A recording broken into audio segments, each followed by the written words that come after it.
sariling sikap ng mga zay. Kaya nag-iisa na po ano.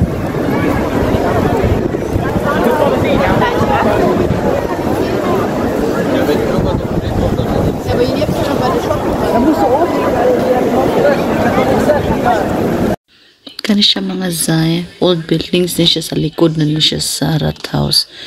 Medyo malakaw kag mga 100 meters gikan sa rat house unya. Manay mong mabungad sa imo pati kagwapo gina siya. Dili ka siya dako tanawon sa video, but in reality dako kina siya mga zay. Una ang Marienplatz again. Manulod ta din na tanawan ninyo. Kapag kay mga nakasulat sa wall 1986 pa na kipang sulat sa mga wall. Amot pila nakatuig na ning kaning rat house. So pag ako gitanaw. Pero super jud ka worthy mo ana din ha. Although ang travel gikan sa Frankfurt is 3 hours and a half kung muagi sa Mannheim, kung gikan sa Aschaffenburg medyo dol siya.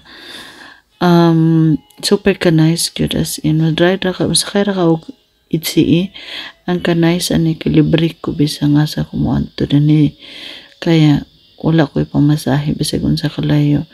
So imong ako nagasto ra gyud ani for the whole travel mga zay kay kuan ra jud tawon 4 euro or 3 euro kining kaon ko og mention na roast forest kanang hatog nila dito nga sa mention ko nuhay. Same ra kog lasa diri sa Frankfurt ug same ra pug lasa. Akong pinaka ganahan na lasa is katong sa rostock kay lami kay sa gula nila og shrimp. Man na siya ang view dito sa museum. Man na siya ang church. Ang church party ka super nice sa sulod. Siyempre nag-wish kita din na kay pag first time yun ka masulod sa isa ka church, sa isa ka lugar. Masulod ka mag-pray o mag-wish. So siyempre wala na ako nagipalagpas ang pag-wish tiara. Kabalo na mo sa itong mga wish tiarat.